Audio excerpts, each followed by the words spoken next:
ang mga alamat mula kay Brittany's. Kung bago kayo sa channel ko, don't forget to subscribe my channel, i-like at i-share nyo lang po ang aking channel, Brittany's Official. Don't forget to subscribe. Hit the notification bell para sa maraming update. Ayan guys, thank you for watching. Enjoy your watching. Brittany's Official. Don't forget to subscribe. Ang araw sa lahat. Andito na naman ako sa mga kwentong alamat na inihahandog ko sa inyo. At sana sa bawat edisyon na ibinibigay at binabasa ko sa inyo ay magkaroon kayo ng idea at mga bagong aral sa buhay. Ayan. Ang ating tatalakayin at ikukwento sa inyo ay ang alamat ng ahas at paano nagsimula ito. Ito ang unang version. Ang alamat ng ahas. Bago pa man gumagapang ang mga ahas, dati na silang may mga paa. Tulad ng iba pang mga hayop, ang mga ahas ay may 4 na paa na kanilang ginagamit upang makalakad. Sa gubat, tinuturuan ng isang guro ang mga magkakaibigang kobra, sawa at dahong palay sa pagtatanggol ng sarili. Ang mga ito ay tinuturuan ng guro sapagkat napansin nito na ang mga ahas ay maliliit at lagi silang kinakawawa ng mga malalaking hayop. Matapos ang kanilang pag-aaral, natututo ang mga ahas ng mga kakayahang ipagtanggol ang sarili. Mahigpit na ipinagbili ng mga guro sa mga ito na huwag gamitin ang natutunang kakayahan sa paghahambog lamang. Ito ay gagamitin lang nila kung kinakailangan at sa mabuting layunin lamang. Ngunit dahil sa bagong natutunan, naging mataas ang tingin ng mga ito sa sarili. Saan man sila magpunta ay pinagyayabang nila na tinuro sa kanila ng guro ang kakayahan na ipagtanggol ang sarili, maski mas malaki pa ang kalaban. Isang araw, ang mga ahas ay nagkatuwaan at nagpustahan kung sino sa kanila ang pinakamagaling. Nagpatagisang gilas silang 3. Dahil dito, ang lahat ng mga hayop sa gubat ay nagkagulo. Sumakit ang katawan ni Leon nang pilipitin ni Cobra. Iika-ika si Elepante matapos sipa-sipain ni Sawa ang kanyang mga binti. Si Matching naman ay napagod at hinihingal sa katatakbo upang maiwasan ang mga suntok ni Dahong Palay. Narinig ng guro ang ginagawa ng mga tinuruan niyang ahas. Napailing ito at napaisip kung paano niya turuan ng leksyon ang mga hambog at malilikot na hayop. Matapos mag-isip ay hinanap niya ang mga ahas. Nang makita ng guro ang mga ahas, ito ay nagdasal. Napatulog niya ang mga ito. Itinali niya at inipit ang mga paa ng malilikot na ahas at pinutol ang mga ito. Nagising ang 3 at nakita ang putol nilang mga paa. Nasa tabi nila ang kanilang guro. Pinaunawa ng guro sa kanya na kaya niya pinutol ang mga paa nito ay dahil sa naging hambog ang mga ito dahil sa panibagong natutunan. Pinagsabihan niya ang mga ahas na simula noon ay wala na silang paa at gagapang na lamang sila para makalakad.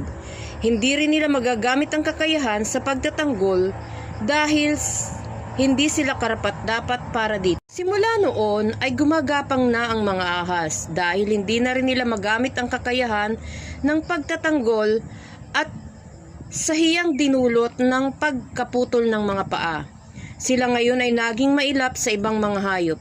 Nagtatago sila at nag-aantay na lamang ng pagkakataon upang umatake sa kanilang biktima. Ayan ang unang bersyon ng pinagmula ng ahas at ang kwento nila. Ito naman ang pangalawang bersyon na babasahin ko sa inyo. Pangalawang bersyon, saan ang galing ang ahas. Sa isang nayon sa Katagalugan, may naninirahang isang mag-ina, ang biyudang si Aling Simang at ang kanyang anak na si Mang Masung. Bagamat malaki ang pangangatawan ni Masong ay sobra naman ang kanyang kawalang hiyaan. Sa halip na makatulong siya sa ina ay pabigat pa siya rito. Ano ka ba anak? Sana naman ay linangin mo ang lupang iniwan ng iyong ama. Siya lang ang sayang lang ang pagpapalaki ko sa inyo. Inubos mo lang ang pera sa pag-inom ng alak. Ang wika ni Aling Sima. Ayan na naman kayo.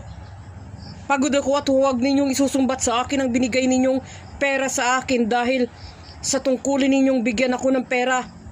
Ang sagot ni Masong. Walang nagawa si Aling Sima kundi ang tumahimik. Alam niyang walang patutunguhan ang pag-uusap nilang mag-ina dahil sa maling katwiran ng anak. Hindi lang ubod ng tamad si Masong, siya ay ubod pa ng takaw. Hirap na hirap ang kanyang ina sa bukid samantalang siya ay naroon at sarap sa pagtulog. Tamad na nga siya, ay basagulero pa. Isang araw natutulog ang matanda ng gulantangin ito ng ingay ng pinto. Humahangos si Masong at naghahanap ng gulok. Dahil may nakaaway siya. Walang nagawa si Aling Sima kundi ang sumigaw at humingi ng tulong sa kanyang mga kapitbahay. 6 na lalaki ang nagtulong-tulong para lamang mapigil ang pakikipag-away ni Masong. Marami ng sinaktang tao si Masong kapag ito ay nagwawala kaya't siya ay kinakatakutan. Isang araw wala siyang inabutang pagkain sa bahay, gutom na gutom pa naman siya. Galit na pinuntahan niya sa silid ang kanyang ina at pabulyaw na nagsabing, "Bakit hindi ninyo ako pinaghanda ng pagkain?" "Anak, may sakit ako. Wala akong lakas." "Kayo? May sakit? Arte lang ninyo yan. Sige, bumangon kayo riyan at ipagluto ninyo ako ng pagkain." "Anak, parang awa mo na. Ikaw na muna ang maghanda ng iyong makakain." Ang lumuluhang sabi ni Aling Sima. "Sige, bumangon kayo at magluto." Ang bulyaw ni Masong nasabay sipa sa ina. Sa kawalang hiya ang inasal ng anak ay hindi na nakapagtimpi si Aling Sima at nagwika ng, "Walang utang na loob, lapastangan na anak. Ikaw ay ubod ng tapang ay gumapang sa lupa at kailanman ay hindi ka na makakatayo sapagkat habang buhay kang gagapang, mananatili ang iyong kabagsikan at lalo kang katatakutan ng mga tao." Tinawanan lamang ni Masong ang sinabi ng ina. Lumayas siya at sa paglalakad niya sa bukid ay bigla siyang nalugmok. Hindi niya maitayo ang kanyang mga paa. Naramdaman niyang unti-unting humahaba at pumapayat ang kanyang katawan hanggang sa tuluyang mawala ang kanyang mga paa at kamay. Huli na nang magsisi siya. Samantala ang kanyang kaaway ay lihim siyang sinusundan. Nasaksihan niya ang pagbabago ng katawan ni Masong. Nagdatingan pa ang ibang tao. Nakita nila ang mahabang hayop sa lupa na gumagapang sa damuhan. Magmula noon, samantala, ang kanyang palang mga lihim na kaaway ay sinusundan siya. Nagdatingan ang mga tao at nakita ang pangyayaring nangyayari sa katawan ni Masong. Kaya magmula nga noon ay nilayuan ng mga tao ang damuhang iyon sa takot na matuklaw sila ni Masong. Ang taong naging ahas na siyang pinagmulan ng unang ahas. Ayan guys. Yan ang kwento ng ahas. Yung unang version at pangalawang version. Ayan, nasa sa inyo na lang kung anong aral ang matututunan ninyo. At sa kwentong ito, napakalaking bagay ang respeto lalo na sa magulang. At huwag nating kalilimutan na ang magulang ang ating pinagmulan. Kaya sana nakapulutan nyo ng aral ang aking kwento. Salamat. Salamat sa panonood. Huwag nyong kalimutang mag-subscribe sa aking channel. I-like lang nyo. at i-hit ang notification bell para sa marami pang update sa aking channel.